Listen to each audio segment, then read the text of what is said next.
안녕하세요. 반갑습니다. 오늘도 화면을 통해서 말씀과 함께 여러분을 만나게 돼서 너무 반갑습니다. 말씀이 여러분의 삶을 이끌어가는 원동력이 되기를 간절히 소망합니다. 성경은 우리에게 주어진 행복의 매뉴얼입니다. 행복의 매뉴얼을 소중히 여기고 그 말씀을 따라 살면 반드시 행복의 길로 가게 돼 있습니다. 하나님의 말씀을 묵상하는 사람들은 형통하는데 시냇가에 심은 나무가 형통한 것처럼 그렇게 형통하다고 말씀하고 있습니다. 오늘은 말씀을 사사기 6장부터 9장에 관한 부분인데 기드온에 관한 말씀입니다. 그 기드온 300용사 유명한 스토리가 전개되고 있는데 나에게 어떤 유익을 줄까요? 사사기는 한마디로 남아있는 원주민을 진멸해야 하는 과제를 가지고 있는 사람들이었습니다. 오늘 우리가 예수 그리스도로 그 십자가의 보혈로 구원을 받았지만 우리가 하나님 나라를 가는 동안 우리의 죄성을 정복하고 예수 그리스도를 닮아야 하듯이 당시의 사람들은 하나님의 명령에 따라서 남아있는 원주민들을 제거했어야 됐습니다. 그것이 그들의 사명인데 제거하지 못하니까 결국은 그 제거하지 못하고 같이 살고 있는 가나안 원주민들의 삶을 따라갈 수밖에 없고 그들과 더불어 만나 거래하고 결혼할 수밖에 없고 그러다 보니까 그들의 신을 섬기게 되고 그래서 하나님이 진노하시고 이웃 주변에 있는 나라들을 통해서 이스라엘을 징계하시고 그럼 그들이 고난이 찾아오죠.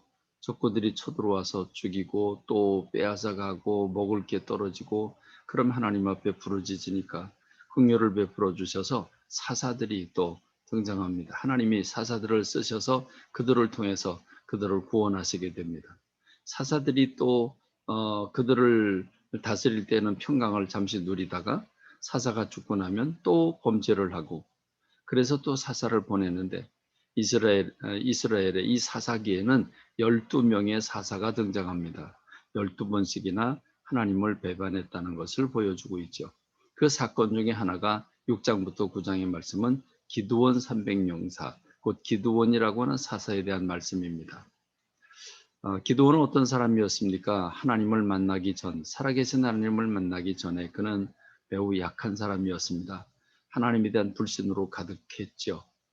그는 하나님께서 큰 용사요, 하나님께서 너와 함께 하시도다 라고 말씀을 하셨는데 그 말씀을 듣고 하나님 나와 우리와 함께 하시는데 어째서 우리가 미디안에 이 공격을 받고 먹는 것도 제대로 마음 놓고 먹을 수 없고 이렇게 고난을 받고 있습니까? 그러자 하나님께서 하나님 너의 힘으로 이스라엘을 구원해라. 내가 너와 함께 하겠다. 내가 너를 보낸다 라고 말씀하시지만 그는 열등감이 사로잡혀서 이렇게 얘기를 합니다. 나는 므낫세 중에서도 지극히 작은 집안이고 또 우리 아버지의 집안 중에서도 내가 제일 미약한 사람이라고 가장 작은 사람이라고 겸손이라고 볼 수도 있겠지만 그는 약한 사람이었고 열등감에 빠진 사람이었습니다. 의심도 많았죠. 하나님께서 말씀하시죠. 내가 너와 함께 해서 그 미디안 수십만 대군을 한 사람 치듯이 네가 치게 될 것이다 라고 말씀을 하셨지만 그는 정말 하나님이 나와 함께 그렇게 하신다면 나한테 표적을 보여달라고 증거를 보여달라고 의심이 많았습니다.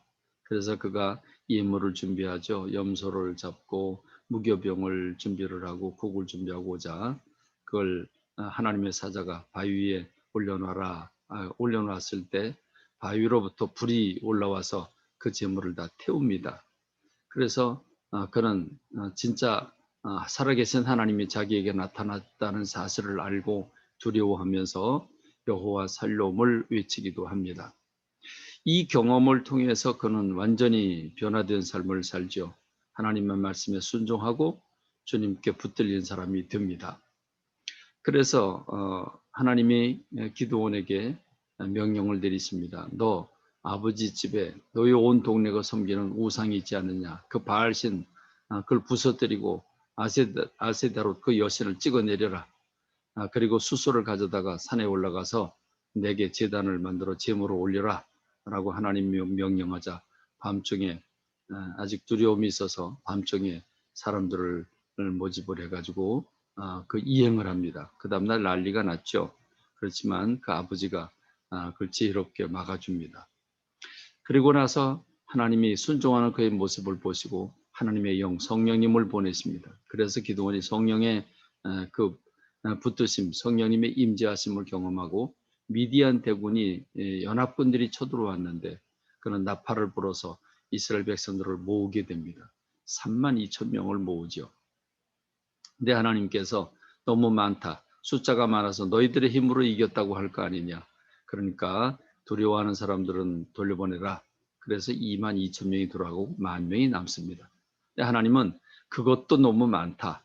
그래서 골짜기에서 물을 먹이는데 엎드려서 핥아먹는 그 부주의함이 없는 사람들은 다 돌려보내고 손에 물을 떠가지고 조심스럽게 좌우를 바라보며 경계하면서 물을 떠먹는 사람 300명 그들을 간추려 가지고 그 항아리에 횃불을 숨기고 그리고 미디안 적진으로 들어가 그들을 대파하게 됩니다. 물론 하나님 역사하셔서 그들끼리 서로 치고 죽고 그리고 이제 그 300명이 그들 모두를 다 진멸하게 만들어 놓지요. 하나님의 역사였습니다.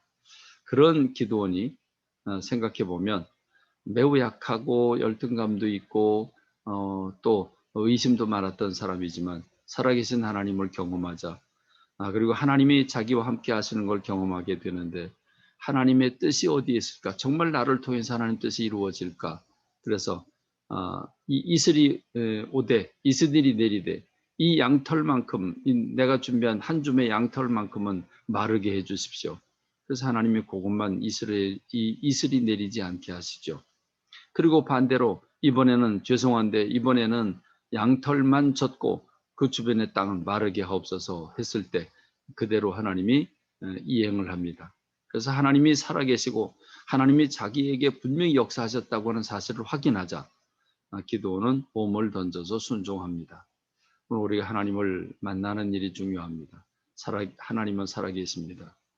그러나 그럼에도 불구하고 이 기드온은 백성들이 왕이 되달라고 하는 요청을 거부하고 겸손하게 부인했지만 그러나 그럼에도 불구하고 금을 요구해서 그것으로 에봇을 만들어 이스라엘 백성들이 그거를 극렬하게 우상으로 숭배하는 올무가 됐다라고 말씀하고 있고 또 덕스럽지 못했습니다. 그 부인이 여러 명이어서 자식을 70명이나 두고 첩도 두어서 그 첩의 아들이 본처의 부인들을 다 죽이고 스스로 왕이 되어서 하나님이 심판하시는 부끄러운 일들도 있게 됩니다.